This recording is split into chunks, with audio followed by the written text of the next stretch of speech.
Alright guys, how we doing today? I'm the Crown Fiend, and today we're doing What If Deku Was a Ghoul? Now, of course, you've seen the warning at the beginning of this video. You know that this is going to be graphic and mature audiences is the aim for this video. So with that out of the way, if you guys are watching this and are not mature audiences, well, not my problem. You know, you saw the warning, you've had every opportunity, so parents get mad at you for watching this, not on me. So anyway, let's get into how we're going to be doing this what if. So this what if is going to start off with Deku, but he's a ghoul. Now, he's a full-blooded ghoul, no half ghoul bullshit here. He's a full-blooded ghoul.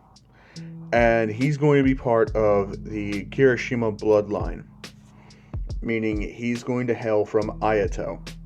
Now, there's a reason why I chose Ayato and not Toka, because I don't want Deku to be any semblance connected to Kaneki, because Kaneki is what everybody goes for with making Deku a ghoul. I'm not actually doing that one. Now, Deku's going to be hailing from Ayato's side of the family, but there is also going to be a little bit of a different situation here, because just because he's hailing from Ayato doesn't mean that he's necessarily going to have Ayato's full transformations or anything. There might be a different side of the Kirishima family that he actually ends up hailing from. So who knows?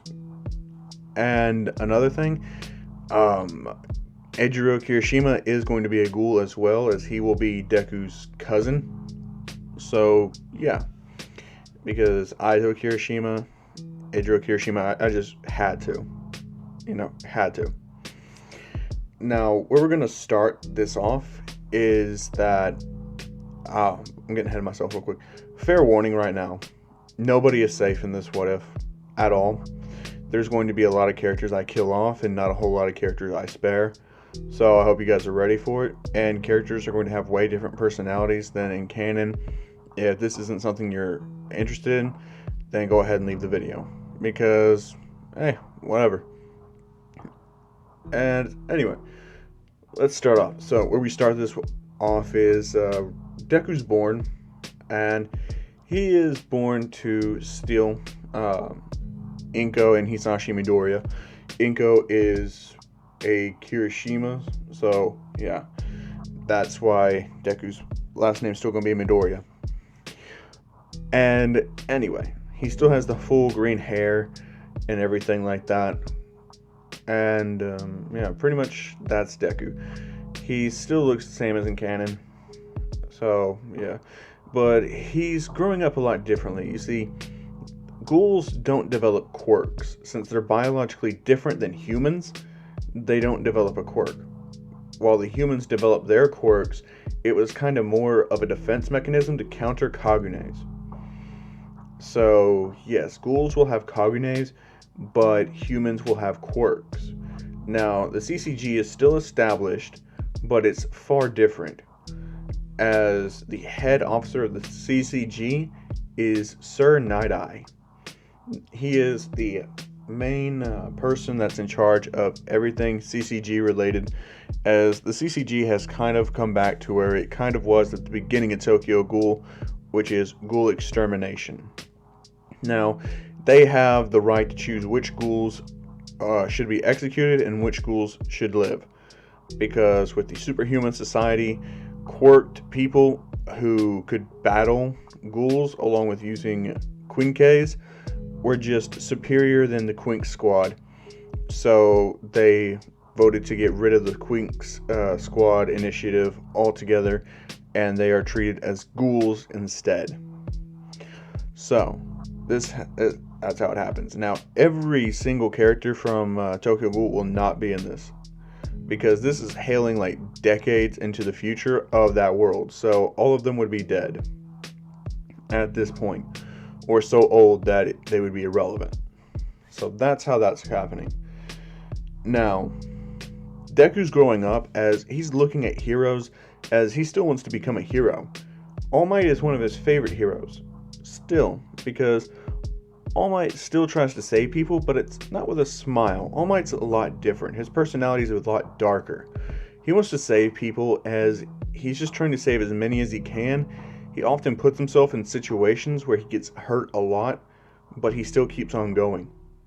So All Might has a lot more scars in this than he normally would. Now, Deku growing up as a ghoul, has a lot of resentment thrown at him for no reason, other than he's a ghoul, because quirked people think that, quirks are superior to ghouls, as ghouls are also freaking out people because they have to eat humans to get nutrients. But there is a market for it. Like, it's a grocery store, but for ghouls, where they sell human limbs, organs, all that stuff. But it's only from suicide victims or people who have died in accidents. Like, their bodies are not buried anymore. They're used to feed the ghouls, so that way there's less ghoul killings for feeding purposes. But the ghoul court system is a lot different, as it's basically all going through the CCG, and they dictate everything that happens there, with nobody overseeing them whatsoever. They're their own branch of the government that answers directly to the Prime Minister. No other form of steps are needed. So that's how that happens. So how pro heroes gain a reputation for themselves is if their quirks are strong enough to kill a ghoul, they're seen as a very powerful hero, especially if they defeat a Kakuja. Now, Kakujas aren't that rampant anymore. They're very rarely seen, even more rare than normal. So while Deku goes to school, he's not really bullied that much, but is just like people are scared of him. As Deku doesn't eat at school, he eats when he gets home. As Bakugo is kind of friendly to Deku, because Mitsuki, being a normal human, was friends with Inko even though she was a ghoul. So Bakugo still has his quirk, while Deku is a full ghoul. As one day, Mitsuki and Hisashi want to go and get groceries, as Deku says that he just wants to watch TV. So they leave Deku there to watch TV as they go to get food. It's a long drive out, as it's far removed from the cities. So that's why most schools tend to live at the ends of the cities and not real far deep into the cities. But they go to get food there, and while they're there, since they're known to have very powerful Kagenes, the Midoriya family does, it's put them on the radar of a certain hero who wants to make a name for himself. As they look, and it's Endeavor standing right behind them. And Endeavor, he's wanting to surpass All Might by any means necessary, even if it means he has to murder 2 ghouls in cold blood. So he attacks Inko and he burns her alive, taking a flame construct and just stabbing it right through her, killing her. Hisashi, enraged, rushes at Endeavor, which, keep in mind, they're high-speed ghouls. So they have very little stamina, but when they're activating their Kagenes, they're extremely fast and dangerous. But Endeavor can predict it and moves out of the way and kills Hisashi by burning his head clean off. As Hisashi and Inko drop to the floor, the man says, "Are you out of your mind? These were peaceful ghouls. They would never hurt anybody." As Endeavor would punch the man in the face so hard he would be bleeding. As he would say, "Now listen up. You're gonna cover for me. You're gonna say they attacked you, that they were trying to kill you, and I stepped in and saved you." As the man says, "What? Are you insane? There's no way I'm going to," as Endeavor breaks his arm.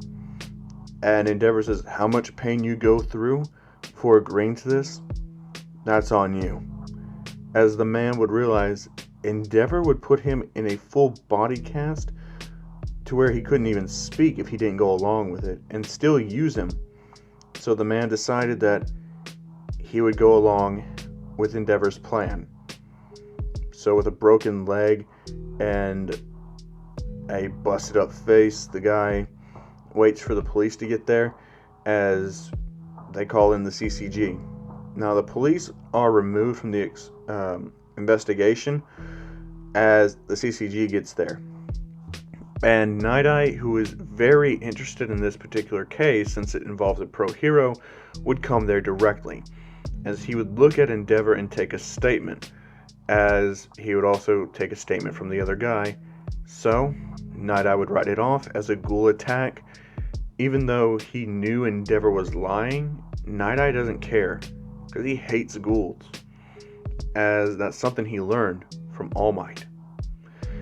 As basically Endeavor says, so what's All Might's former sidekick doing as a CCG head? As Night Eye says, didn't you know? Before he was All Might, he was the man who was the top ghoul exterminator in the whole world. As basically Endeavor would say, what? And Night Eye would say, shh, it's, considered classified information. Don't go spreading it out now. As Endeavor would smile and would say, of course. As Night Eye says, oh, killing 2 high-level ghouls? That's sure to put you over the edge of All Might and become the new number 1. As Endeavor would smile and would say, excellent. So he would head on home, which means Todoroki, he doesn't get abused as much, if at all, since Endeavor's the number 1 hero. Because on the news, Deku's watching it as he finds out that his parents were killed by Endeavor. And Deku would know that it's a lie, that his parents wouldn't risk getting killed over something and leaving him all alone. As Deku would cry, and Mitsuki would come to the house, open up the door, as Deku would have his blood red eyes with the black in it. His Kagane would be activated for the first time in his life. As Deku would say, why did he kill my mommy? Why did he kill daddy? As Mitsuki would hug Deku, as he would just have tears running down his eyes, as Mitsuki would adopt Deku, as basically the whole deal with the Kirishimas is that after Inko married Hisashi, it was a very, drastic decision on Inko's part, because the family didn't want Inko marrying Hisashi at all.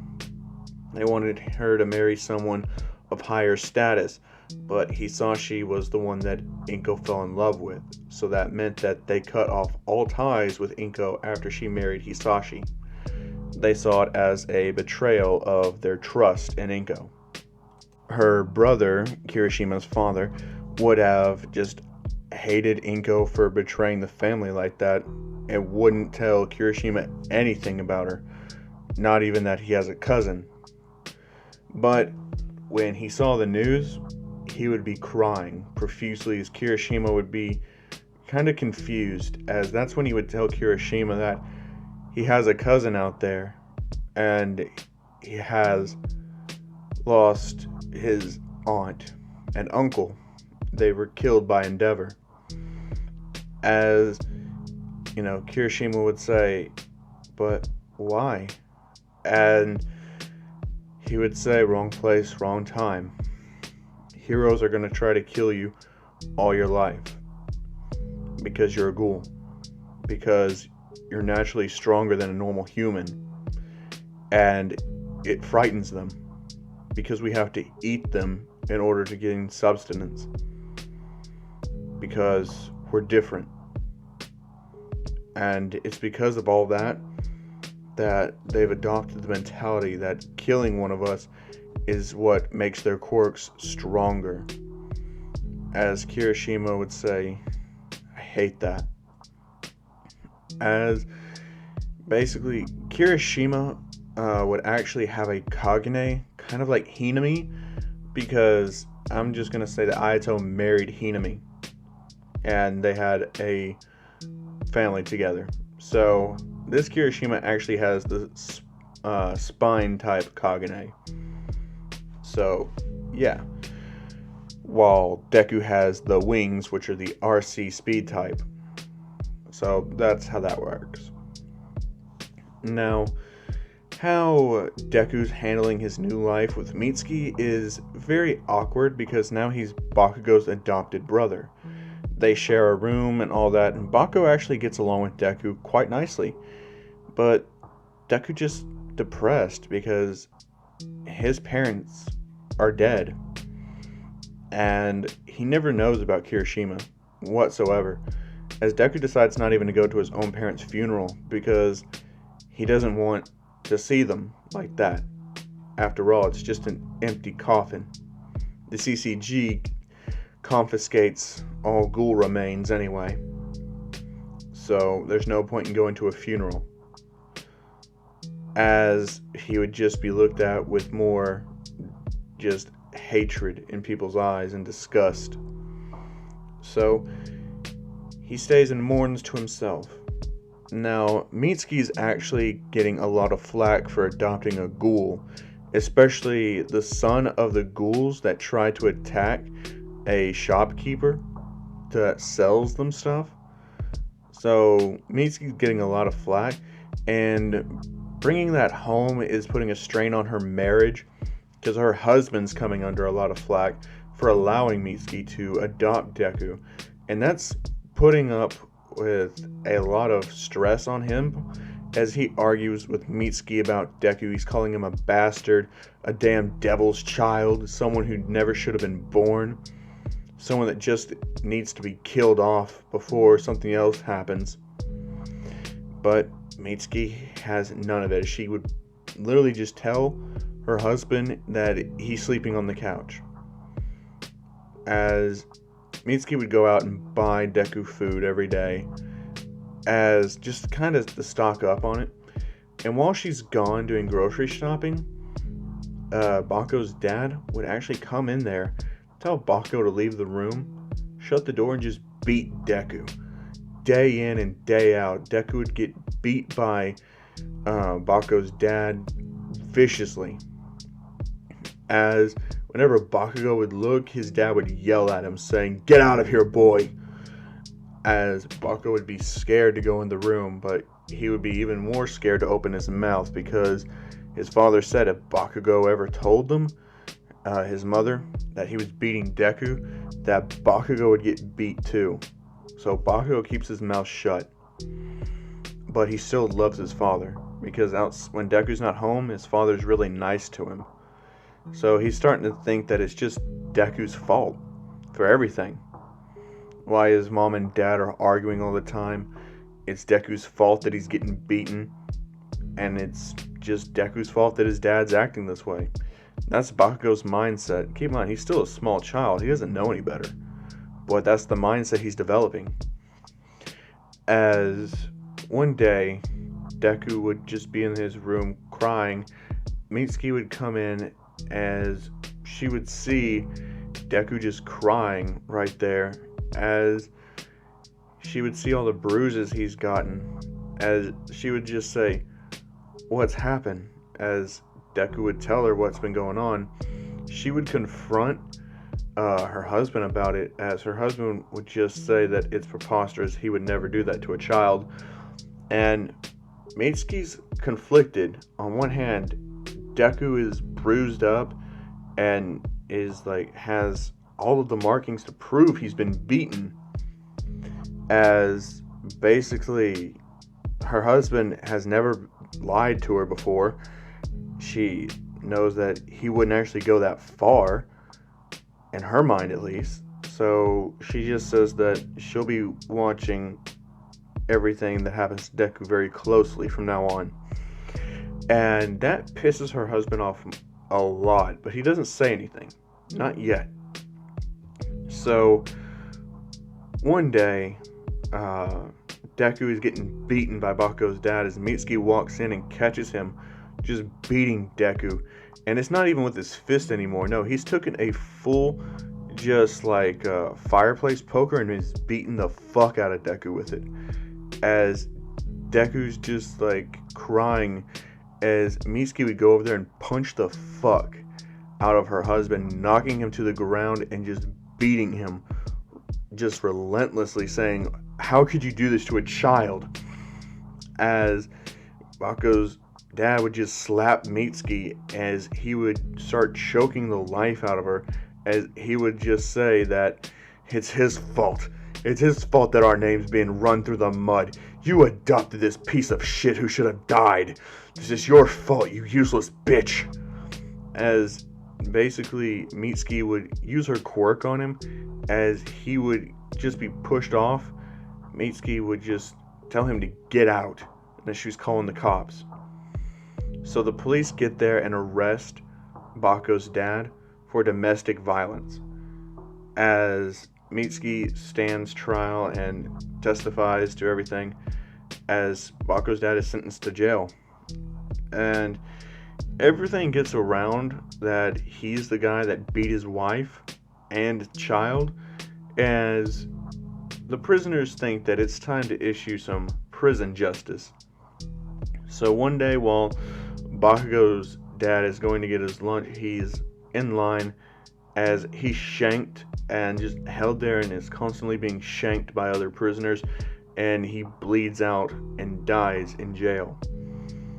As basically Mitsuki gets the call that he died in jail, Bakugo learns that, and ever since then he just hates Deku even more, because in his mind Deku's the reason that his father hit his mother and is the reason why his father died in jail.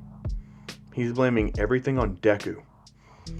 And one day, like, people get enough as they would hear that the Ghoul got an actual quirked person killed in jail. So they've had enough, as they would break down Mitsuki's door while she was in there, as they would take her, pin her to the ground, and start beating her senselessly. They would cut off her arms as she would scream out in pain, as they would tear her clothing off. Mitsuki would be yelling for help, and no one would come. As Bakugo would try to save her, as he would be knocked out safely, because they're not going to kill a quirked kid. But Deku, they are trying to kill him, as Deku has to run because Mitsuki's saying to run away. Run away. As her legs are being chopped off, her body is being violated, as she's just crying. Deku breaks out the window and runs off.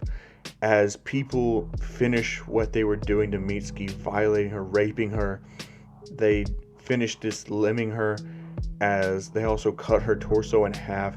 They put it on sticks. They pull Bakugo out of the house. They set the house on fire as they parade Mitsuki's remains all throughout the neighborhood, and saying, "This is what happens to Ghoul sympathizers. This is what happens when Ghouls get a quirked person killed." As basically Deku's on the run. He's got nowhere to go. As Bakugo is gotten there, as Endeavor would get to the scene and have everyone be arrested, even though he was not condoning this, he's kind of mad they let the Ghoul kid get away. Especially after he found out it was the Midoriya's child, as he wanted to kill the whole family. And pretty much he would see Bakugo there, as Bakugo would wake up, as he would see his mother's remains and would puke, as Endeavor would comfort Bakugo saying, "It's alright, you're gonna come live with me now. Everything's gonna be alright. I'll train you. Don't worry, you'll be strong." As Bakugo would say, "It's all Deku's fault. It's all that damn Deku's fault. If he would have never came here, my mom and dad would still be alive. It's all that damn Deku's fault." As Endeavor would ask him, "What do you want to do to this Deku?" As Bakugo would look up and say, "I want to kill him." As Endeavor would smile and would say, "Well then, come with me."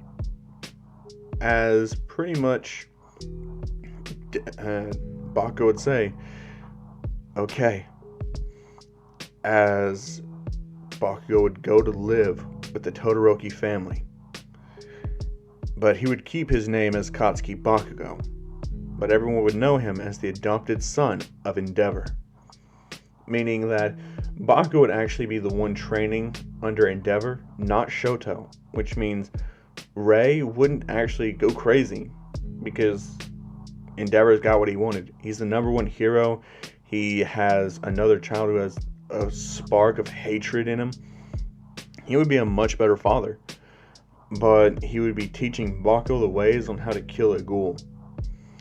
But Bakugo would say that he wants to be just like Endeavor, a pro hero. So Endeavor would make some calls, and at this time for Deku, like all throughout his middle school life, like he still goes to school, but it's very hard on him because he has to go to another school now. He can't go to the same school with Bakugo. He knows better than that. So he goes to a school that's kind of sketchy, but it doesn't ask questions. So that's how he's getting his education. But he's living by himself as he's having to hunt down food where he can get it, just take some money to buy it from the market, as that's where he mainly goes. But he's having to learn to fight from people trying to kill him. So Deku is a very just disturbed individual at this point. Has really no love for any type of humans. So yeah, he's purely just full on hatred. Now, this is when Deku would meet somebody, as there would be this man wearing a plague doctor mask. As Deku would see him and he's like, "Gosh damn it, I'm trapped." As that's when one of the man's eyes would turn into a ghoul's eye. As Deku would say, "Or not." And that's when his Kagune would come out. As his Kagune would come out of his back as tendrils. As he would say, "You guys can leave or you can die. Your choice." As he would pop his finger. As pretty much all the humans with quirks would try their luck, but Overhaul would dispatch them immediately. As he would look at Deku and say, "You're nothing but a child. What are you doing here?" As Deku would explain his situation and the hell he's been through, as basically Overhaul would tell Deku, "Call me Chisaki. You're coming with me. Unless you have somewhere else to go." Deku would say, "No, I don't." As he would come with Overhaul, as Overhaul would take him to the Yakuza hideout. There he would meet the Master, as he would immediately take Deku in and tell him that he doesn't have to worry anymore. But Deku would be suspicious since the Master is a quirked person, but he reveals that he had a ghoul lover, as he says that they actually had a child together, and that child also married a ghoul, and therefore they have a grandchild of his, their daughter. Her name is Eri. As Eri would step out and look at Deku, as Deku would look at Eri and he would say, "Is she?" And the Master would say, "She's a full ghoul." As he would say, "I love all ghouls and humans. After all, I know that we can coexist again in perfect harmony, like we did in the past. As Deku would say, that past is long gone. As Overhaul would chime in and would say, I'd have to agree. That past, it's a fairy tale now. As basically, Deku and Overhaul would grow close together, as he would have Deku have a mask be made, as he would have a all black Plague Doctor mask, as Deku's codename would be Crow. As Overhaul would say, that works for you, Crow. As Deku would just grin and say, yeah. Now, Deku's finishing up his high school life not high school, but his middle school life now, as it's time for him to pick a high school, as basically he's not wanting to go and be a pro hero, but Chisaki would tell him that you might want to. A lot of ghouls are going to try to get into UA, because they'll feel safe there. After all, UA takes in both quirked people and ghouls. As Deku would say, really? As Overhaul would say, yes, I'm serious. Go to UA. That way, if there's any ghouls that need help, they won't die. You can help them. You can bring them back here. As Deku would say, are you sure we can handle that? Won't that draw a lot of attention to ourselves? As Overhaul would say, don't worry about it. I'll have it covered. As basically Deku would say, okay. As pretty much Deku would try to apply at UA, as he would have to go through the entrance exam. But the Ghoul entrance exam is different than the quirked people's entrance exam. The testing is the same, but the robot deal is different, because they're having specialized robots designed for ghouls only, as people with quirks have quirk-only robots. But the process is pretty much similar. But the deal is that the quirked people's robots are the ones in canon. The ghoul people's robots are actually robotic androids that have Queen Ks. So it's a lot more deadlier for a ghoul to try and get into UA. That's why not a whole lot of ghouls try it. But Deku had been trained by Overhaul for the past 2 years, so he's pretty much good. He's got a firm grasp on his Kagane, so he's ready for it. After all, he's also increased his overall stamina, so he won't be burning out anytime soon. And Deku's body is very muscularly ripped and toned. As Deku would look at the exam site, he would go there, as he would also pass his exam and then be sent to the ghouls' practical portion of the exam. When he's there, he realizes there's only about a handful of people there, as that's when he would meet Eijiro Kirishima, as he would say, so, you nervous? Kirishima would say, yeah, I'm terrified. As Deku would say, same here. And that's when he would meet a orange-haired girl named Kendo, as she would say, well, are you guys gonna be chicken, or are you guys actually gonna try it? Deku would say, oh, I'm gonna try it. So basically Kendo grins and says, oh, so you do have some guts in you. As Deku would say, and you're not afraid to spout your mouth, are you? As pretty much Kendo would say, no, after all, my best friend's going to the school. I have to get in. As Deku would say, oh, who's your best friend? She says, well, I actually have two of them. One of them is they're both quirked people, though. As Deku says that he wouldn't trust them. Kendo says, no, I can trust these two. As pretty much, basically she says that one of them got in through recommendation, but as a Ghoul, Kendo isn't allowed to get in through recommendation. She has to prove herself. The other one, she's called Reiko. She's taken the, other part of the exam with the quirked people. As Deku says, I see. Well, you ready? She would say, yeah. Yeah, I'm ready. And that's when the gates would open and everyone would just rush in, which, keep in mind, only about 3 of them there, so yeah. As they would go in there and they would tear apart the robots, because they would actually work together, as Kendo's Kagane is actually Tsukiyama's. That's the Kagane that she has. So, yeah.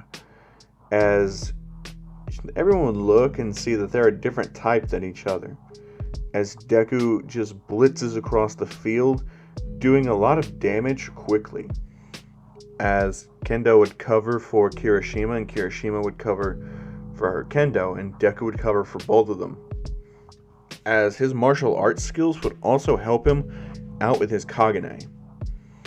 But Deku would feel that it's kind of weird for him, though. Even though he's not wearing his crow mask at all. So, basically, Deku would get finished there as they would all be done. They would walk out and they'd be sure that they passed, which they did.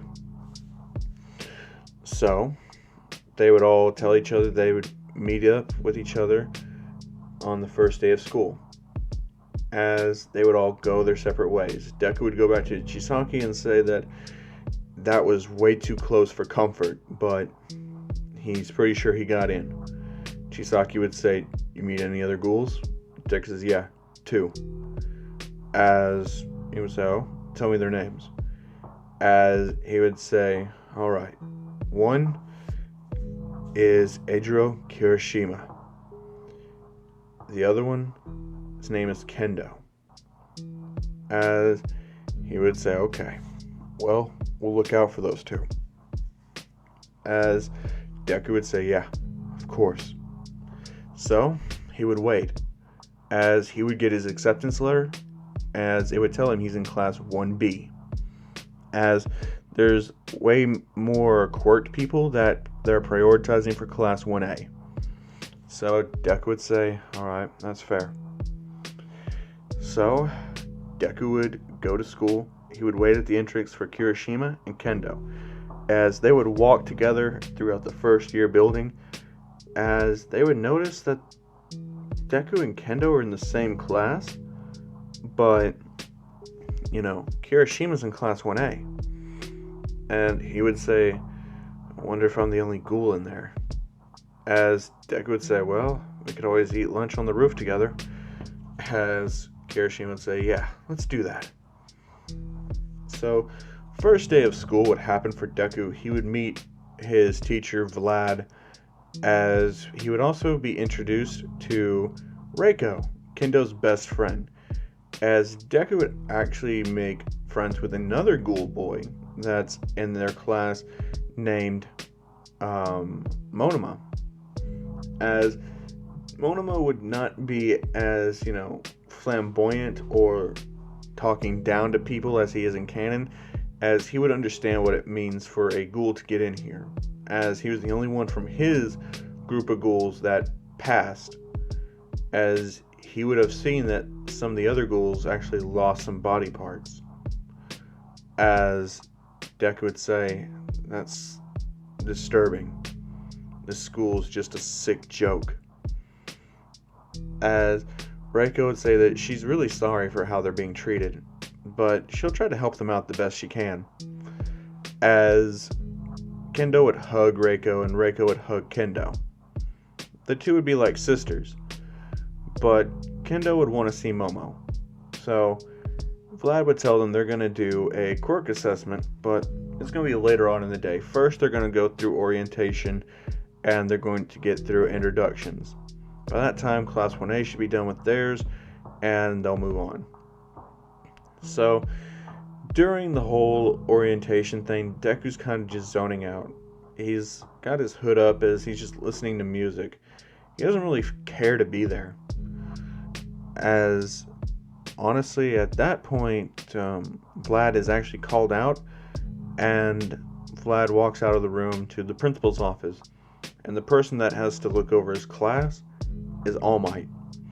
As All Might would tell them that he's All Might and he expects them to be on their best behavior. He expects excellence from every single person here, including the ghouls.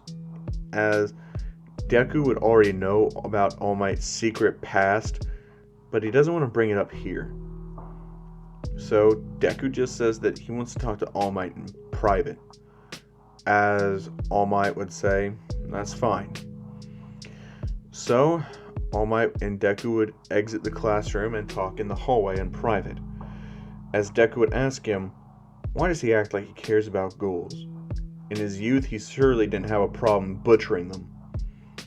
As All Might would be shocked that someone so young has found out about him. As Deku would say, Toshinori Yagi, the fucking White Knight of the CCG, the excellent executioner, the dove that killed over 1,000 ghouls, overseas and in Japan.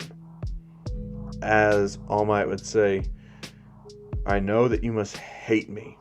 As Deku says, no, I don't hate you. I want to understand you. Why did someone who was so high and mighty about killing ghouls left and right, who has a body kill count of over 1,000, give a damn about ghouls now? As All Might would say, let's go to the teacher's lounge. As Vlad would be walking back, All Might would say he's gonna have to have a talk with this one. And Vlad'd say, oh, it's a ghoul kid? That's fine. He wasn't gonna be able to participate in the quirk assessment anyway. As Deku just scoffs at him and says, yeah, whatever. As Vlad says, watch your mouth, boy. Don't make me shut it for you. As All Might would get in Vlad's face and say, you're going to look at this boy and you're going to show him some respect, ghoul or not. As Vlad would be shocked that All Might would be saying this, but Vlad would apologize to Deku and say that he's had a rough past with ghouls. He's sorry. He knows not all ghouls are the same, but he just has a hard time accepting that fact as of late. Deku would ask why, and Vlad would say that his wife was attacked by a ghoul, and, well, she hasn't woken up yet. As Deku would say he's sorry to hear that. His parents were wrongly killed by Pro Hero, so he's having a hard time accepting that. As Vlad and Deku would meet on even ground, and they would say they will work their best to accept each other. As All Might would be happy to hear that. So Deku and All Might would head to the teacher's lounge. As Deku would shut the doors, All Might would tell him to sit on the couch as he would make coffee for the two of them. Deku would take the coffee and drink it. And pretty much All Might would say, well, here goes. This is why I left the CCG. He would say that he had a best friend in America. His name was David Shield. He didn't know he was a ghoul at the time, but he would always go out and exterminate ghouls in private. As him and David would keep their lives separate from each other, but still be good friends. After all Might was such a hard-working person that David had no choice but to really admire him. And since they were going to the same school, All Might to be a pro hero, to kind of try and leave the CCG life behind. But he didn't leave it behind fast enough. One night, he was trying to go out and get things done. He was hunting this ghoul, as it led him back to a house. He broke down the door, and using his Quinque, he stabbed into the ghoul, who was holding a small child, as the child would have blonde hair, ghoul eyes, as the mother would drop dead after having her head decapitated and her heart stabbed into. As that's when he would see that it was David's wife. As David would look at All Might with fierce hatred in his eyes, as he would take Melissa and run, as David would go on to found Eye Island, a safe haven for all ghouls, and would allow absolutely no humans allowed. That's a rule of Eye Island. It's a safe haven for all ghouls, but humans are never allowed to step 1 foot on there. If they did, it would be an international incident. As basically Deku would say, so, you killed your best friend's wife and nearly his daughter, and that made you decide to just leave it all behind? All Might would say, yes. I'm not proud of what I've done. That made me look at ghouls differently. They made me realize they're people just like us. They have families. I shouldn't have done that to all the ghouls that I did. As Deku would say, some ghouls deserve to die, some humans deserve to die. Not all are the same. As All Might would say, you're right. You're absolutely right about that. As All Might would have tears in his eyes, and Deku would say, I don't need your damn pity, and would walk off. As the days would go by, and Class 1A would be doing their Heroes vs. Villains event, but Deku would be chilling in Class 1B. They wouldn't have that yet. So basically, Deku's just chilling, as that's when he hears this alarm going off, as they all know what that means. The doves are here, as all the ghoul students get up and run, as there's ghoul students running all over the place. They even see one third year running, as he's running as fast as he can, getting out of there, as the third year that's running away is Tamaki. As Reiko rushes out of there to help Kendo get away, because the doves have basically an order to where they just kill any ghoul on sight, because Night Eye isn't trying to deal with this in a fair way, and they know it. Even the teachers know it, so they don't really try to hold the ghouls in class, because for one, Vlad, he knows that not all ghouls are bad. He helps Deku get away. He tells him, Monoma, Kendo, just all of them, where to go to get away. But in the confusion, Kendo's not able to get there. So that's why Reiko's trying to help her get out, as the gate at UA has a hole over there, as Reiko's helping Kendo squeeze through it. But that's when Reiko is stabbed in the back with a Quinque, as basically Kendo looks back and is crying as Reiko tells her to run, as that's when basically the girl that stabbed her says, quiet, as she throws her to the ground and says, if you want to sympathize with a ghoul, then here's this. As Reiko would look up, she would see Jiro, as Jiro would plug in her headphone jack into her boots and would blare her sonic beat so loud at Reiko's head that it would eventually bust open like a fucking watermelon getting hit with a hammer, as Reiko would lie there bleeding and lifeless. Kendo would run away, as basically Jiro would say, "I'll hunt all you ghouls down." As Deku would see it as Jiro just blasts the gate open, as he would say, "Oh, fuck." So, Deku would throw on his crow mask, put his hood up with the fur around it for the trimming, as he would skate on down there, activating his Kagane and firing out the projectiles towards Jiro, causing her to fall back and take cover. As he would immediately pick Kendo up and run. He's not about to get into a fight with a ghoul exterminator. Not here, not when there's too many of them. As Monoma would try to get away, but he would be killed by Night Eye. As Deku would see Kirishima on the run, covered in blood, as he would drop Kendo off at a nearby alleyway, making sure it was free of anybody else there. He would go down there as the investigators would catch up to Kirishima.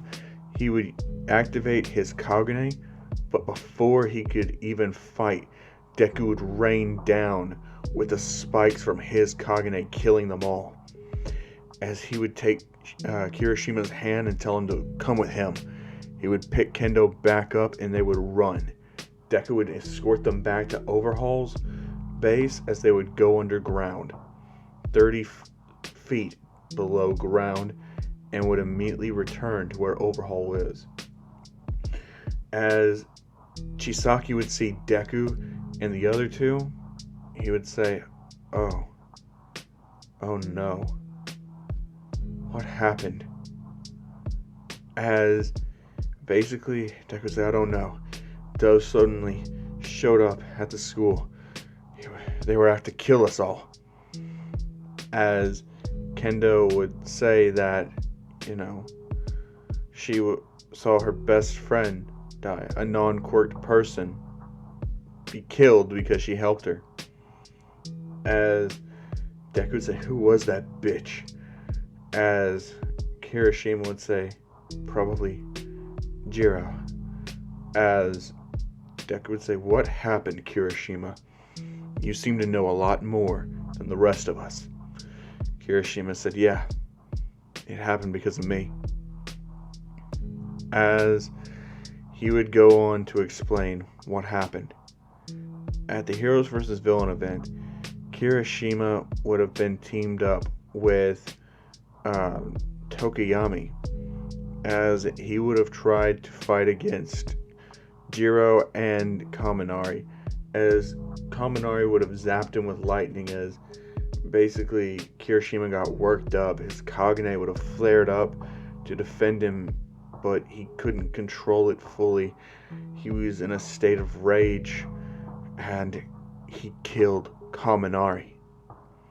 He just ended his life, as basically he would have looked over and he would say, "I'm sorry." As Deku says, "Don't worry about it. It wasn't your fault. Asshole knew you were a ghoul and probably wanted to push you to your limit. He got what he deserved." As Chisaki would say, "Yeah, he did." As he would say, "Well, I want you guys to meet our newest member." As he would say, "Who's our newest member, Overhaul?" And Chisaki would point as a girl would walk in. As she would say, "Hi, my name is Himiko Toga." As basically Deku would say, "Himiko Toga, huh?"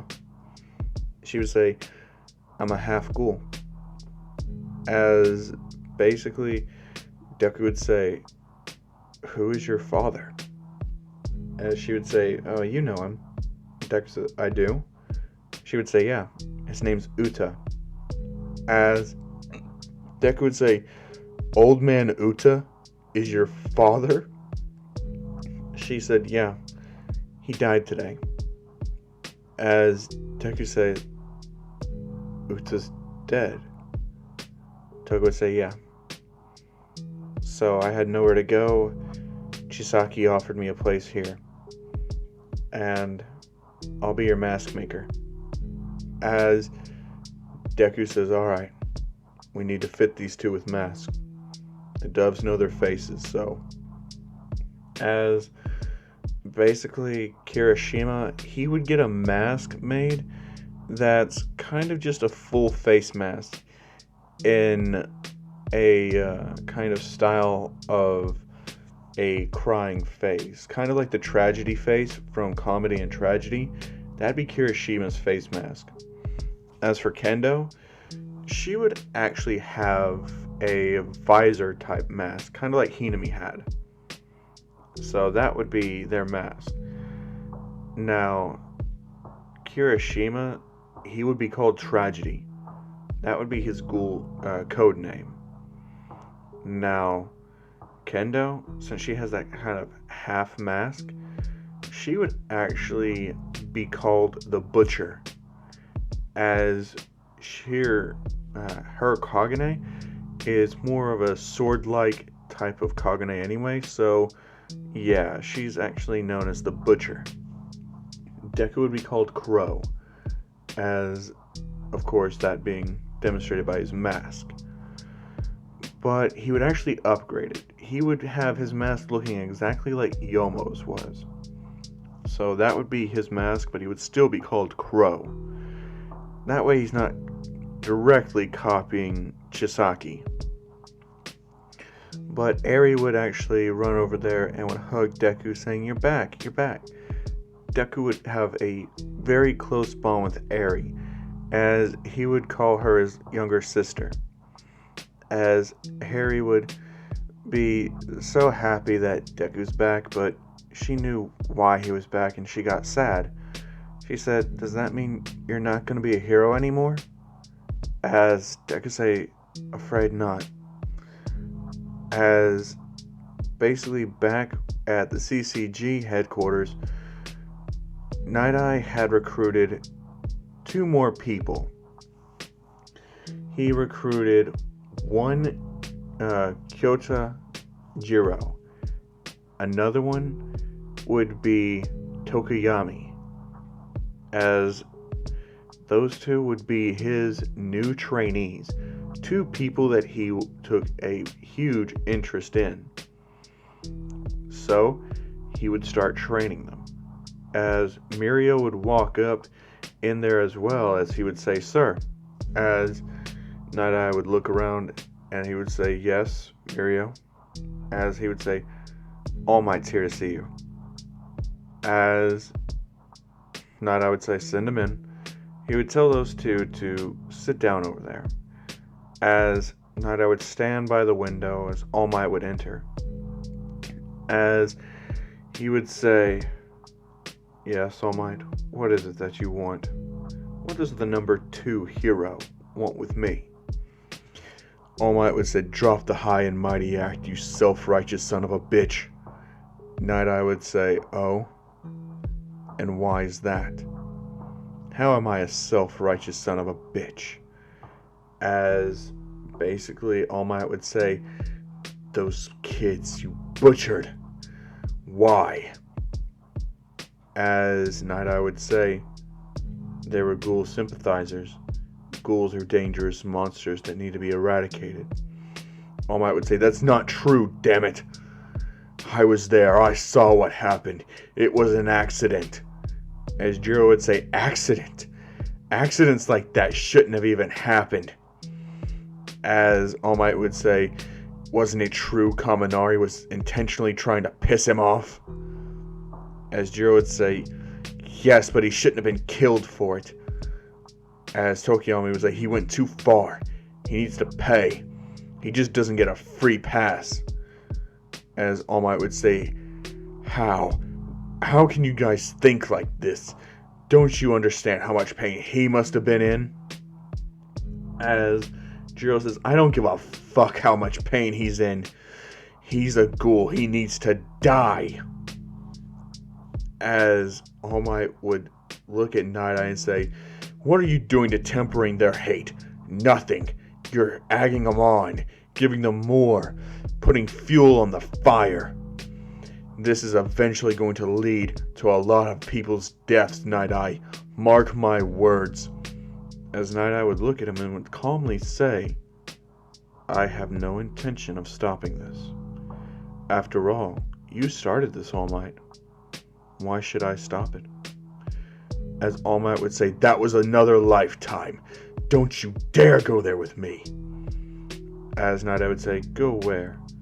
To the day you lost your nerve?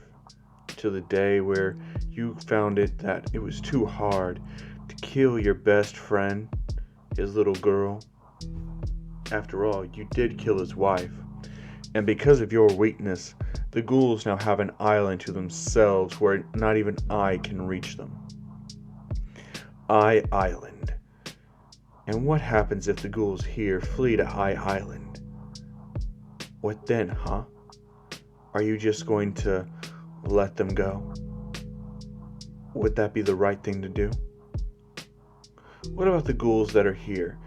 Don't you think that they're starting to get a little bit more rambunctious? But All Might wouldn't have actually put up a fight. All Might would let them go. Where's Toshinori Yagi? Where is that man? The man who's killed 1,526 ghouls. The man who's filled up the Queen K arsenal.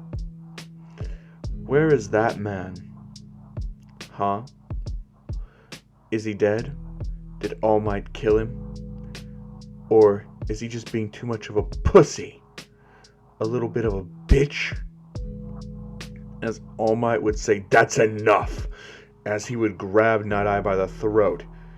But after that, Night Eye would feel two things impale him. As he would look down to his chest, seeing two bladed Quincays are right through his chest. All Might would cough up blood as Night Eye would say, these are my enforcers. As he would look back and would see Jiro, Tokiyami, and Mirio all stabbing All Might through the back and out his chest. All Might would say, you son of a... But before he could finish, Mirio would have sliced upwards, cutting his head in half. All Might would be dead. As Mirio would say, sorry that took so long, sir. As Night Eye would say, no, you did fine, Mirio. After all, you're going to be the next Toshinori Yagi. As he walks off. As he says, oh, Mirio, that classmate of yours at UA, what was his name? As he would say, Tamaki? Night Eye would say, oh, yes, he was seen fleeing today. It seems he was a ghoul after all. You claim you didn't know. Is that the truth? Mirio would say, of course, sir. And Night Eye would say, good. Hunt him down and kill him. That is your punishment for your oversight. Mirio would take a deep breath and say, yes, sir. As he would tell Tokiyami and Jiro to follow him. They have training to do. As he would also tell Mirio to clean up the remains of All Might. As Mirio would look down, he would say, yes, sir. So that's what happened to All Might. So back at where Deku's at, he's actually looking for a way to get these people to safety. He's not wanting to just stay here. After all, the CCG is now sweeping everywhere. Every town, every street, every house. They're trying to find these ghouls. They don't want them escaping. But All Might's death is now broadcast all over the place. As a funeral will be held with every leader of every nation, including David Shield, the man himself from Eye Island. So Island is going to be parked right outside of Japan. Since it's a moving island, it can move wherever it needs to go. So Deku knows that is his best possible chance. He contacts someone who can get him into contact with David's shield. As David's shield answers the phone call, as Deku explains their situation, and David says they'll be welcome to join Island, and he'll do the paperwork right now. So that way, even if the CCG finds them, if they kill them, they'll have hell to pay. Deku thanks them very much, as David makes them official citizens of Island, right then and there on the spot. He says that once he gets there, they need to immediately go to Island.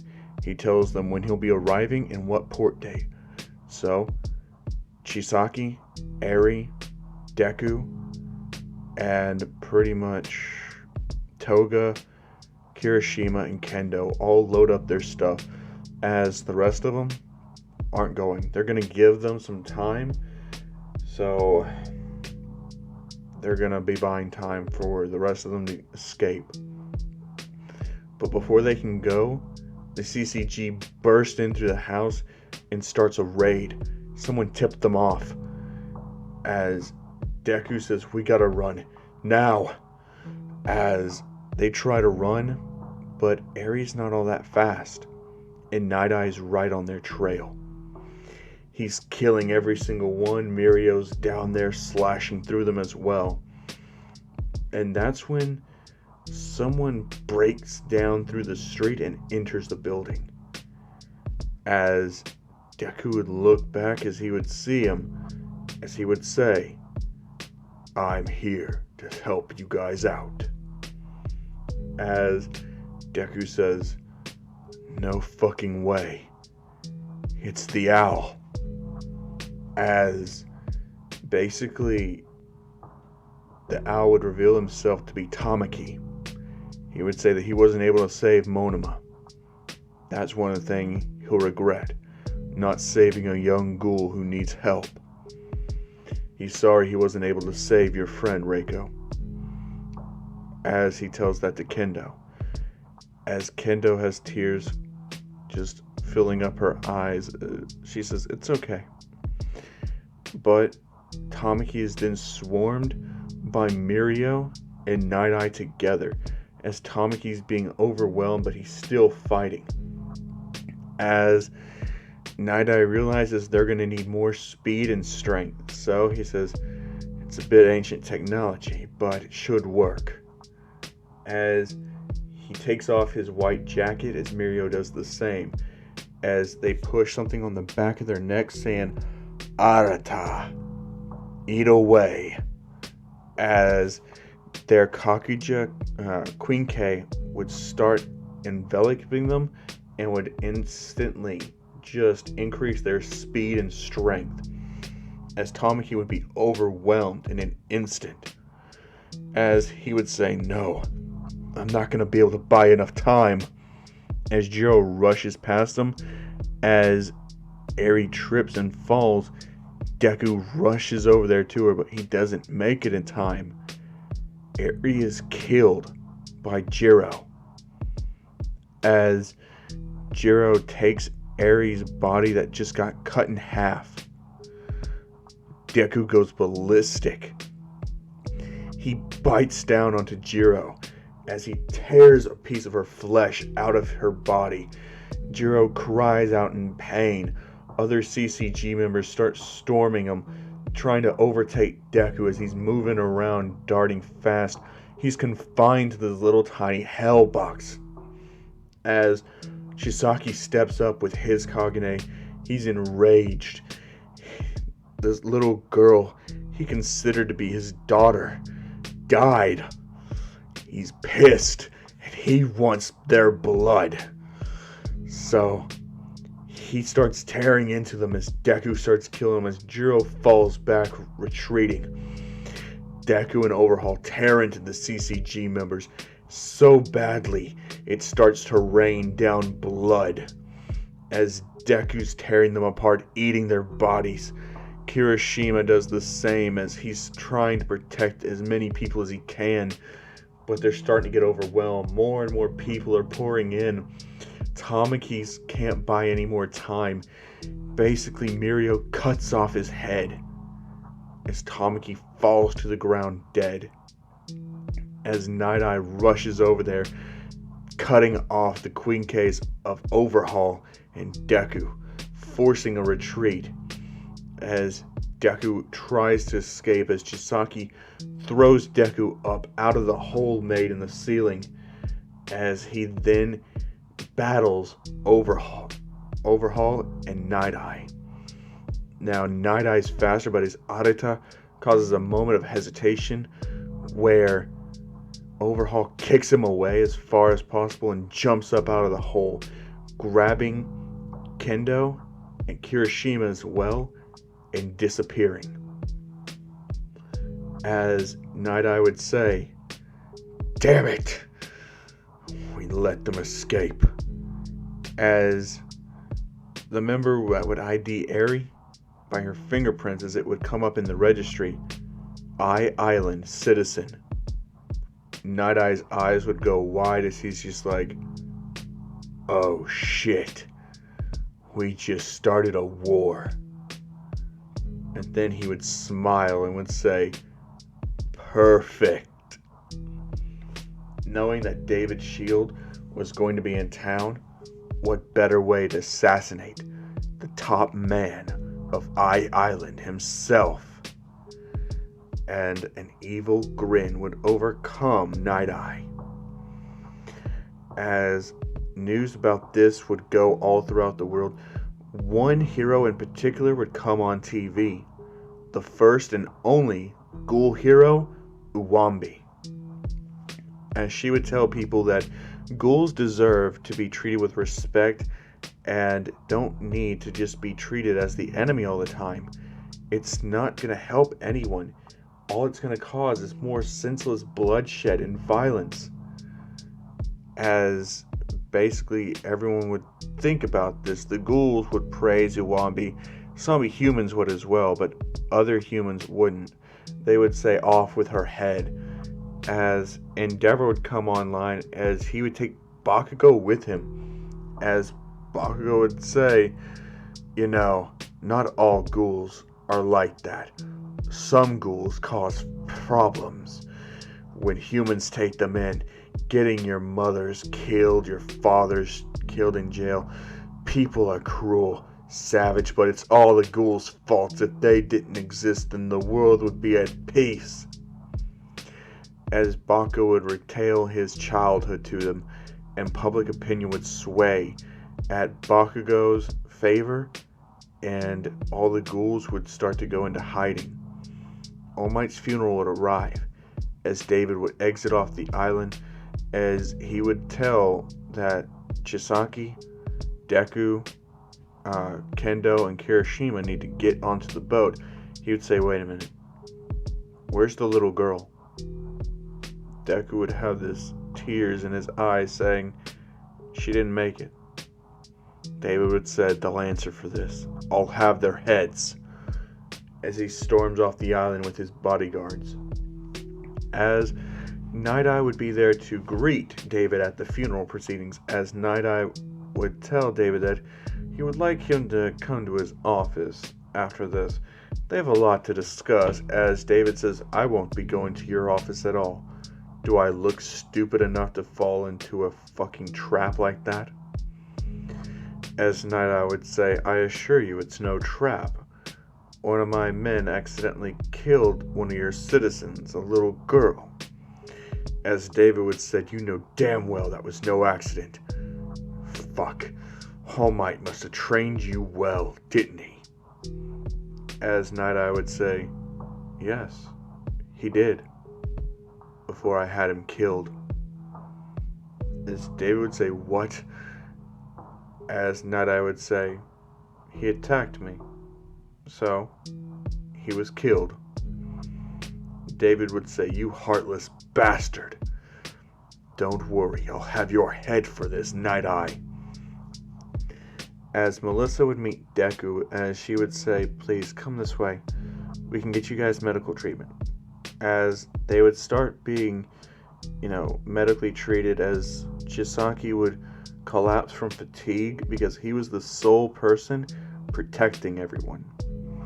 As Deku would say, Chisaki, I never thanked you enough for what you did for me back then. As Chisaki said, don't worry about it, little brother. We're safe now. As basically Chisaki would say that there's going to be a war coming, though. We need to be ready.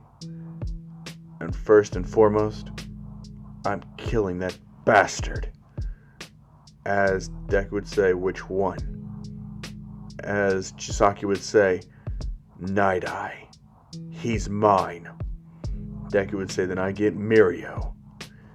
As the two would agree on it.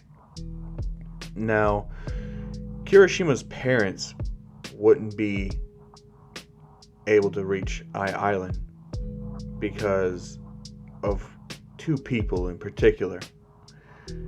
As Bakugo would block their path, as he would say, where do you ghouls think you're going? On a little vacation?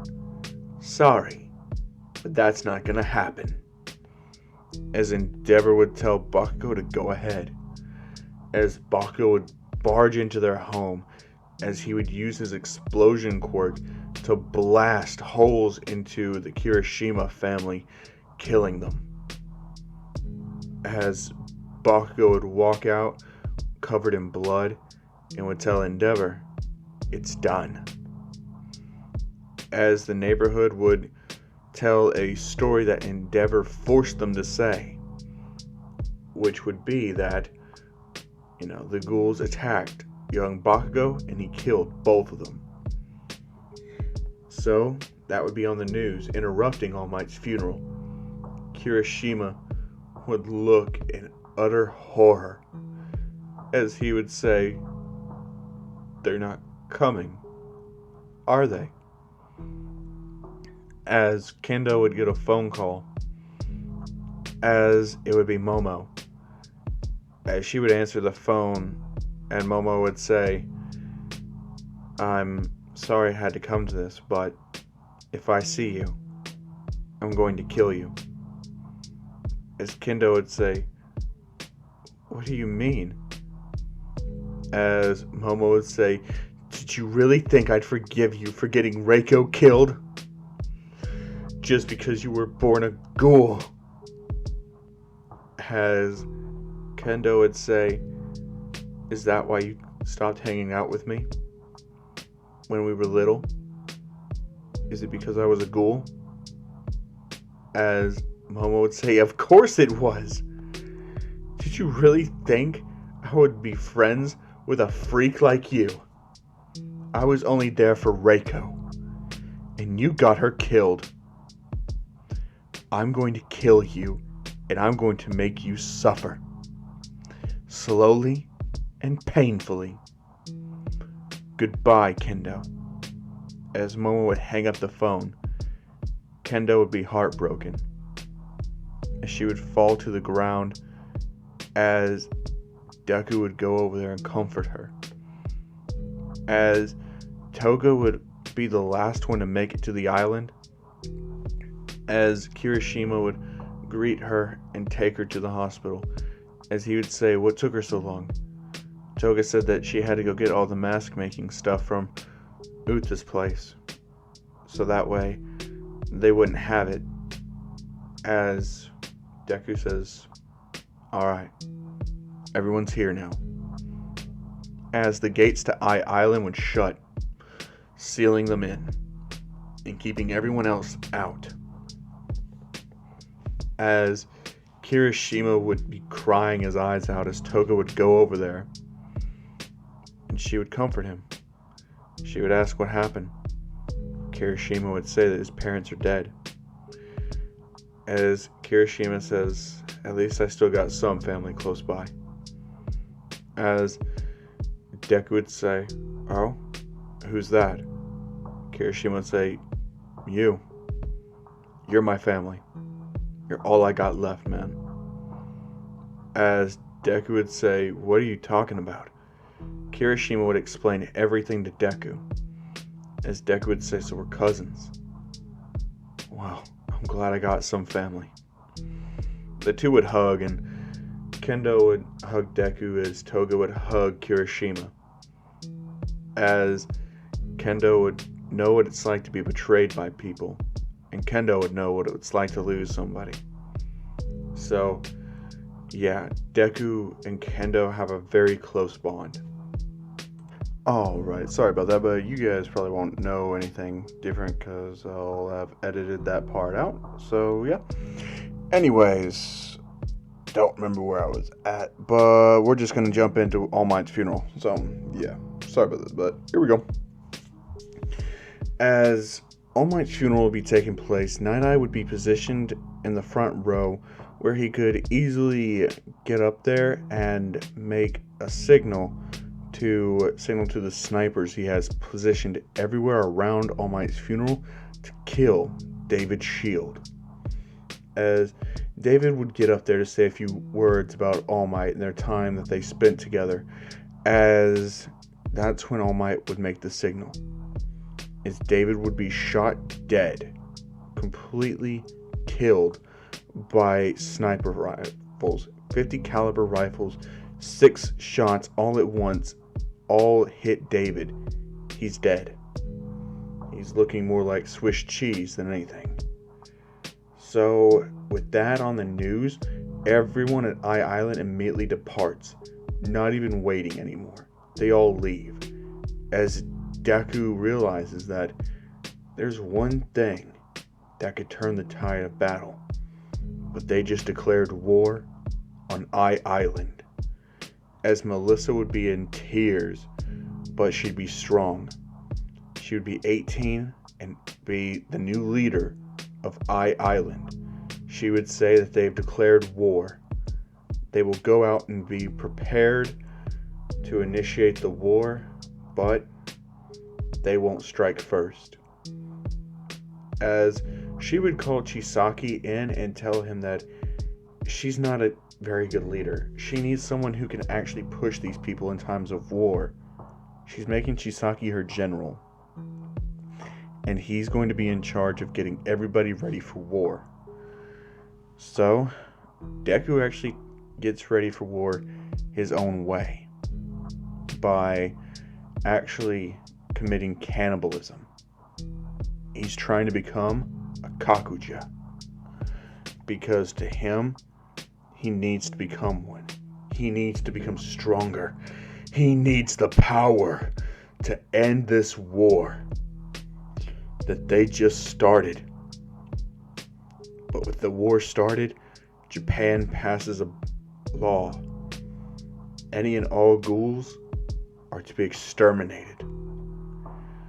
So, the first place they go to is that of what should be known as the Wild Wild Pussycats, but it's not. It's Koda's family. Since they're ghouls, they never became pro-heroes, but Muscular is under their employ of the CCG. So, Muscular is sent to wipe out Koda and his family, which he does. He kills out the two that would be known as the water horse heroes. He kills them. Koda, he snaps his neck. As for what should be known as the Wild Wild Pussycats, they're hunted down one by one and killed. As Uwambi, who's trying to flee for her life, is trapped. People set fire all the way around her as they jump in there, tearing her clothes off, raping her, as she cries out for help, as Endeavor gets there and burns her alive, killing her. As all this news is going around all throughout the world. Japan is a hellscape of war. Ghouls are being slaughtered, the streets are running with blood, and the gutters are scabbed over. The blood is bleeding into the streets, flooding it. People are so afraid. They're stuck in their homes. They don't want to go out. No one's allowed out, as UA is closed down and turned into a CCG training facility. So all of the would-be hero applicants are now being trained to be counter-ghoul operatives, which means they're going to be fighting on the front lines in the war. Todoroki isn't going to go along with this. He retires and waits at home with Fuyumi, and as well as Natsuo and Rei. However, Dabi, who in this timeline, once he was turned down from being a hero, went to work at the CCG. So he's a very well-known ghoul exterminator, Toya Todoroki. As he's hunting down people, his dad couldn't be prouder, as Bakugo looks up to Toya, as Toya takes Bakugo under his wing and gives him Juzo's Quinke, the scythe, as Bakugo is given an experimental version of a Kakuja Quinke as well. He's ready to fight, as all of the body parts of the ghouls are being sent back to Island as a warning.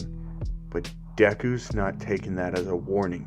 He's taking it as a feast, as he's eating ghoul part after ghoul part, eating more and more. He's becoming stronger. His body is changing. His Quinke is no longer that of the wings. It changes into a set of armor that has a glove-like appeal on his arms. His mouth has a mask form-fitted on there every time he activates it, as it has these wires hooking into his back, as Deku can now shoot out electricity from his arms. Basically, he has Yomo's Kagune from Tokyo Ghoul Re when he fought Arima. That is Deku's Kakuja ability. As Deku says, this is amazing. As he's actually training it and getting it more and more powerful than what Yomo's was. Deku's abilities now are that he can shoot lightning at far distances, which is more like a plasma ball. When it hits, it's a miniature explosion. As Island is now being declared war on by Japan, as ships are sailing out to Island, as Chisaki tells Deku to get ready, as Deku says, of course, as they have a weapon that's charged by Deku's gosh damn it, I just said it, his Kagune, there we go, as pretty much Deku charges the weapon full, and it's like a railgun. As soon as it's charged, it fires, and it completely blows up a ship. As Deku is looking out at them, he says he's gonna kill them all. As they switch it from railgun to laser, as Deku just charges as he sweeps the area, cutting through ship after ship. As then all the ships are destroyed, and the people out there are calling for help, as the ghouls allow them onto Island, but they're just food for everyone there. As the humans are taken and dismembered, eaten alive. As Chisaki says, let this be a warning to all that follow. As Night Eye would say, well played, Brett. Alright then. Night Eye says that they're going to do aerial strikes next. And on this one, Mirio would be on board, as well as Night Eye. The final battle is near. Momo is on there, as well as Bakugo, Toya, Jiro, Tokoyami, all of Class 1A, and most of Class 1B. the ones that didn't drop out. Which the only ones that didn't drop out of Class 1B would be Tetsu Tetsu and Setsuna. So it's mainly just Class 1A, who actually had a few people drop out, like Mina. Since Mina had a thing for Kirishima, she couldn't bring herself to kill him or go through with this madness. She wouldn't be part of it. So she left. She's not going to be a part of it. As Deku would be ready for them, as he would see Bakugo, as he would just say, "You're mine." As Kirishima says, "No, he's mine. He killed my parents. I'm gonna kill him." As Deku would say, "Alright then." As he would blow out the ships, as the people would start parachuting onto Island, the CCG members would have boats arriving as well, not aware that there were too many targets. Deku couldn't hit them all. People started boarding as the walls to Island fell. Ghouls and CCG members alike would be engaged in all-out war, as Deku would be tearing them apart. Kendo would be helping out as much as she could, butchering people. Kirishima would find Bakugo and tear his way through them, as Bakugo would see a giant spine-like Kagune tearing through people and heading right for him. As Kirishima would say, "Bakugo!" As Bakugo would say, "Oh, it's you, the one who started it all. I gotta thank you. After I kill you, I'll be able to butcher Deku." As he rushes at Kirishima, as he cuts off his Kagune, Kirishima would punch Bakugo straight in the face. Bakugo would activate his Arita, as he would go blow for blow with Kirishima. The fight would drag on. Ghouls would be caught in the crossfire. Investigators would be caught in the crossfire as well. As ultimately, Bakugo would tear Kirishima's body in half with his scythe. As Kirishima would fall dead, Deku would have lost his only relative left. As he would be pissed, he would lunge at Bakugo, as he would tear into Bakugo, tearing off his arm, eating the Arita right off of him, as Bakugo would scream out for help. The CCG members just couldn't get to him in time. Deku's Kagune would keep them away, as he would be blasting, just plasma blast after plasma blast. Kendo would be butchering them all, trying to get to Momo. Night Eye would call for a retreat. They would all get onto the boats and fall back. As the years would go by, as the CCG members would be more and more trained. Their Queen Case would get stronger after each Ghoul victory they've had. Island would be on its last legs. There's just simply not enough of them to keep going. Other countries aren't sending in support. Other ghouls aren't joining in. Japan has nearly exterminated Island. Melissa's falling apart, crying that she's lost so many of her people. Chisaki is aggravated as hell. As Deku would burst in the door and saying, "Listen, this has gone on long enough. It's been years of fighting like this. We're nearly wiped out. We need to take the fight to them." As Chisaki would say, "Are you insane? We can't survive it." As Deku would say, "What's worse, raging hell in their own town or dying out here in the ocean?" As basically Chisaki would say, "You're right." Melissa would say, "Why?" As Deku would say, "It's our last stand. We'll show them that even though we may die, we will do so with the fight of 1,000 men in each individual person." As Kendo would say, it's going to be a long ride. Let's get some sleep. As Deku would say, yeah, of course. As Deku would have scars all over his body, Kendo would too. Her hair would be cut short. And she's just only thinking about killing the one person who betrayed her the most, Momo. As her and Deku would have a very close relationship. Deku would look at her and would say, this is probably going to be our last night together.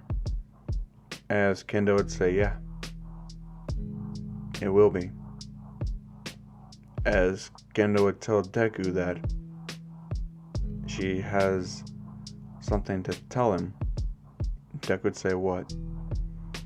As Kendo would say that she had a miscarriage. Deku would have tears in his eyes and would say, we can try again. As Kendo would say, let's try tonight. I don't want anything to happen to you. As Deku would look at her and would say, don't worry, I'll make it out of this alive. As Kendo would say, you can't guarantee me that. As Deku would say, I know, but just have some faith in me. As Kendo would say, I can't have faith anymore. I'm all out. Deku would say, alright.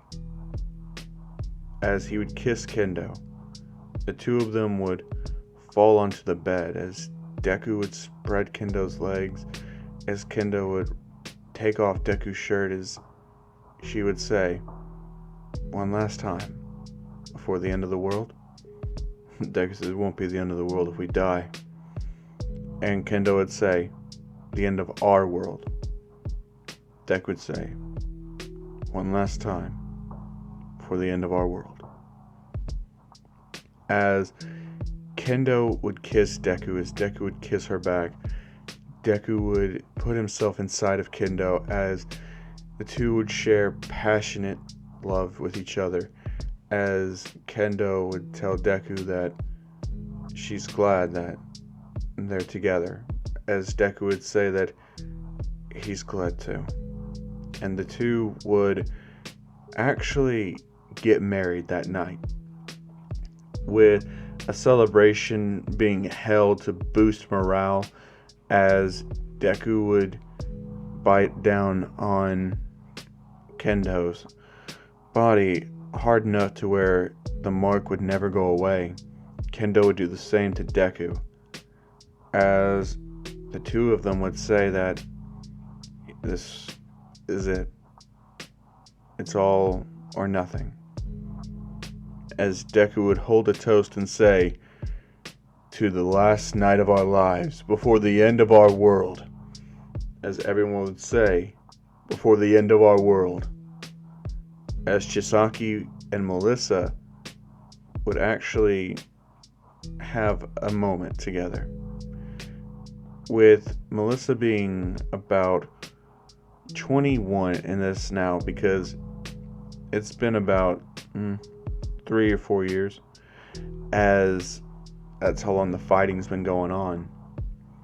Chisaki and Melissa have spent a lot of time getting very close to each other, as Melissa would tell Chisaki she's pregnant, as Chisaki would say then she's staying here. He's not going to risk losing her and their child. As Melissa would say, it's not fair. As Chisaki would say, he doesn't care what's fair. He's not losing her. As the two would get closer together, as Melissa would say, I won't marry you now, but when you come back, we'll get married, right? As Chisaki says, of course. As Melissa says, in case you don't come back, what would be a name that you would want to name our child? And Chisaki says, well, if it's a girl, I want to name it Eri. As Melissa would say, alright then. As the two would close their eyes, the morning would come. As Deku would look all out throughout the water, Japan would be in the distance. Deku would get changed from his normal attire into a white and black suit. He would put his mask on, as he would say, "The crow is ready." As Kendo and Melissa would be ordered to stay behind, as Kendo would be guarding Melissa. As Overhaul would put on his plague mask, as he would say, "Overhaul is here to destroy the CCG." As the ghouls would march, they would head out to where the CCG headquarters are. Multiple investigators would be called in to go to the streets and fight, as multiple pro heroes would as well. After all, it was an invading force of ghouls on the shores. So, the fight begins, and the first person there is Endeavor. As Endeavor has a personal grievance against Deku. Deku would tell Chisaki to go on ahead. He'll handle Endeavor. As Endeavor is about to get ready to throw a huge burst of fire, Deku activates his Kagune. As he hits Endeavor's fire with his electricity or plasma, whatever you want to call it, as he blasts right through Endeavor, as Endeavor and Deku go back and forth, Deku being faster and slamming Endeavor harder than Endeavor could actually hit Deku. As Endeavor couldn't get a solid hit in, Deku would eventually tear Endeavor apart. He would bite into Endeavor's neck and rip out the flesh. But that's when Toya would arrive, right in time to save Endeavor's life. He would cauterize the wound with his quirk. As the father and son duo would look down at Deku and say, "You're gonna die here." As Toya's Kagune would be a spear, a golden one, that could change from a spear into a shield at will. As Toya would say, "You are fighting me." As Deku's eyes would glow red, he would say, "Bring it on, you fucking bastards." As he would charge right at them, tearing apart the wounded Endeavor, killing him by finally ripping his head off. While Toya would fight back, as it would be a brutal match. Deku would get cut several times, as Toya would be knocked back and electrocuted another several times. The two would be almost exhausted. More CCG members would come around. Deku would look. He could see this being the end of him. He would smile, as he would say, "Well, it's been one hell of a life." But that's when he would have backup. It would be Kendo, as she would charge right in there and take the full blunt of every attack. She would fall to the ground dead. As Deku's eyes would widen, his rage would be at a boiling point. He would scream so loud that it would reach the heavens, as he would tear into the CCG members, not giving a damn what happened to him anymore. He would tear them apart limb from limb, eating them as he goes. He would then tear into Dabi, ripping his arm off, tearing it into his guts and ripping out his intestines and feasting on his kidneys, as Toya would fall to the ground dead. As Deku would have tears in his eyes, as he would brush Kendo's hair aside, as he would say, "You damn fool. as he would put her body down, as he would run on ahead, filled with hatred in his heart, as Chisaki was about to be overrun with CCG members. All his backup is dead. That's when Deku tears into the people that were about to attack Chisaki, as Chisaki looks over there and says, "Crow, where have you been?" As Deku says, "They killed her. Those bastards killed her." As Overhaul's eyes would widen as he would say, "Kendo?" Deku would say, "Yes." He would say, "Who's guarding Melissa?" As basically that's when the CCG members that were there would say, "Who do you think?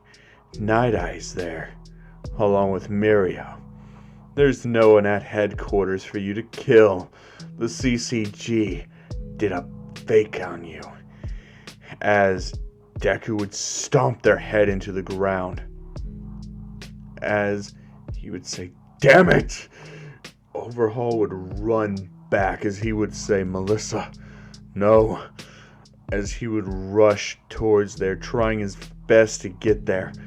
But when he got there, he would see Eye Island engulfed in flames, burning to the ground. The ghouls that were there, burning. Deku would say, "What is this?" Chisaki would say, "This is a nightmare." As the two would look, they would be surrounded. Mirio and Night Eye would be there standing, along with Momo, Jiro, Tokiyami, and the rest of them. As Deku would say, "We're gonna kill them all, right?" Chisaki would say, "You bet your ass we're gonna kill every last one of them. Or we're gonna die trying." And Deku says, "To the end of the world." And Chisaki says, "Damn straight." As they take off their masks, throw them to the ground, and they say, "Kill them all!" As they would rush at the CCG members, tearing them apart. Sure, they'd get cut, but they would heal from it, as they would be eating them as they kill them. They would be in a state of constant healing and degeneration, as Deku would start tearing into them, electrocuting them, butchering them. Overhaul would be doing the same. His Kagune would actually turn into his Kakuja state, as he would have eaten some of the remains of the ghouls, and the final little bit that he would take of the roasted ghouls would finally push him into a Kakuja state.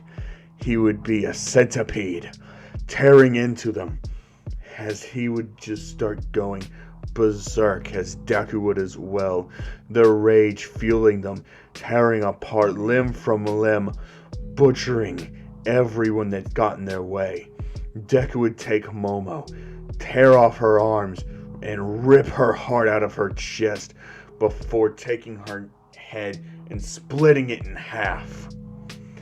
As Overhaul would take Asui, he would rip her in half, torso straighten, as he would push his hands into her stomach and tear it from there into 2 pieces. Ida would try to blitz them, as Deku and Overhaul would both snap Ida's legs off. Ida would cry out in pain as he would try to crawl away, as Deku would electrocute him to death. So bad, his eyes would pop out and burst. As for Tokiyami, Overhaul would impale him with his Kagune, tearing him into several little pieces as he would fall down. The CCG members are starting to lose their morale. They don't know how much longer they can keep going. As Toru would try to get the drop on them, Deku would smell her, as he would then tear her arm off as she would scream. Her blood would be spewing out, as that's when Overhaul would impale her with her Kagune, his Kagune, as he would then tear her in half. She would fall to the ground dead. The remainder of Class 1A would be dispatched brutally in many different ways. The last people that would be there would be just Night Eye and Mirio. Jiro would have the worst fate though, as Deku would tear her skin from her bones painfully, as he would then stomp his foot straight into her chest, crushing her heart and ripping her head off. He would take her spine and stab it into Mirio's shoulder, as Mirio would scream in pain as he wasn't expecting that. As basically, that's when Deku gets some reinforcements from someone he was not expecting at all. Shigaraki, who is a ghoul in this, would come with an army. He would have every other ghoul that was left in the underground parts of Japan from the Yakuza headquarters that were scattered across the nation, as they would look down at Night Eye and Mirio. Night Eye's eyes would widen, realizing they're outmatched. There's nothing left. One for all. Not one for all. All for one. Man, I get those confused. All for One would be standing there behind Shigaraki saying, "Ghouls aren't all that bad." As Shigaraki would have been raised by All for One, but he would have found out that not all humans are bad. So, the CCG is hated by All for One just as much as ghouls are, because All for One was actually protecting ghouls all this time, unlike All Might. So, the rest of them would rush at just Night Eye and Mirio. Mirio would try to use his quirk, but every time he'd come up, Deku would be there and would shock him from the inside out, roasting his organs alive, as then he would pull his hands straight out of the back of Mirio, and Mirio would drop down dead. Night Eye would use his foresight, but it wouldn't be enough. The pure amount of numbers would overrun Night Eye as he's trying to fight back, screaming, "No! Stay back, you filthy creatures! Don't touch me!" As the ghouls would bite into Night Eye, tearing him apart, eating him piece by piece, as Night Eye would scream out, as Chisaki would get there and rip his head off and eat it. As that's when Deku would say, "We're going to the government." As all the ghouls would scream, "Yeah, there's no CCG to protect them anymore." As they would march down all the way to the government's main building, the Hero Agency and the Diet Building, they would be hit up strategically, as each one would enter at the same time, flooding them to cause the maximum amount of disarray and confusion, as Deku and Overhaul would be the only two breaking in to the Diet Building, while the rest of them would destroy the Hero Agency from the inside. As they would go in there and march all the way through, as they would start killing everyone until there was nobody left at both offices. That's when Deku would hack into the network, then broadcast a signal all across Japan, as he would say, "Your government is dead. CCG destroyed. Your Hero Agency dismantled." And by who? By ghouls, the people who you tried to exterminate. Yes, I know it was the CCG entirely, but you humans are not completely innocent either, as Deku would explain his backstory, including Bakugo's side of it as well. As everyone would finally see the full picture, they would realize the ghouls have been mistreated. As Deku would say, "This is it. We're in charge now.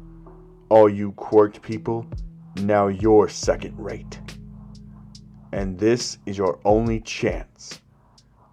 Either we live in peace and harmony together as equals, or we can kill you all as well. Give us your answer, and I won't wait long for it." As Deku would cut off the broadcast, Chisaki would tell him he needs to calm down now. As Deku would sit there as he would cry with Chisaki. But Chisaki would get an intercom. As he would answer it, it would be Melissa. She would be barely alive on Island. As Chisaki would rush out of there and would head on down to Island, saving Melissa's life. As Chisaki would be happy that she's still alive. And she's happy that Chisaki's alive as well. Deku would get a message, but it would be from the Meta Liberation Army, saying, "Their war isn't over. The Meta Liberation Army will not bow before ghouls." As Deku would say, "Then we'll wipe you out too." As he would receive another message saying that the Meta Liberation Army does not speak for the people of Japan. As Deku would say, "Then you can watch me eradicate them." As he would hang up. As Deku would meet with Shigaraki, as Shigaraki would tell him that, he's not bad for a full-blooded ghoul. As Deku would say, "Oh, what's that supposed to mean?" As Shigaraki would say, he's a half-ghoul. His mother was a ghoul. His father was a human.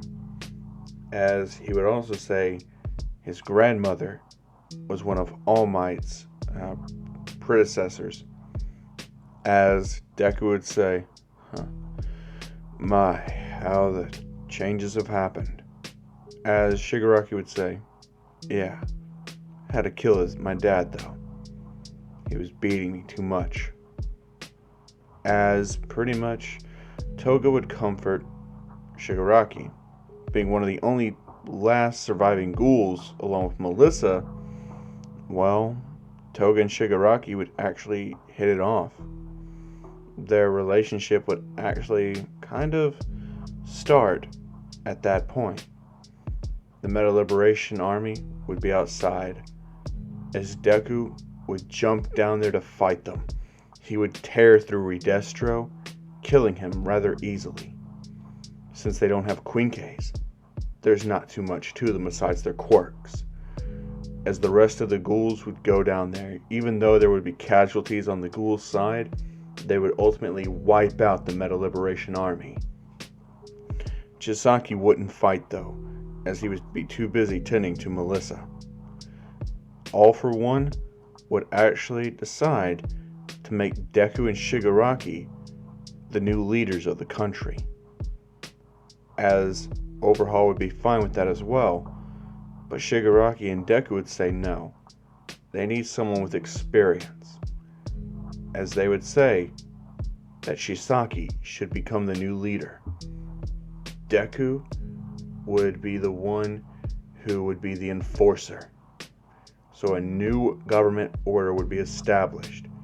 It would be just like the old unit, but it would have a mixture of ghouls and humans in the government as well, building a more peaceful future.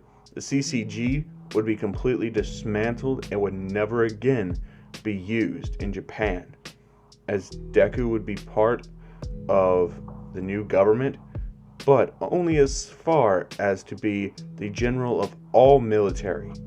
After all, he is the most suited to be the general. As they would enforce these peaceful times, as anyone who messed up, ghoul or human, would be punished strictly and without mercy. And that is where I leave it off. I hope you guys enjoyed.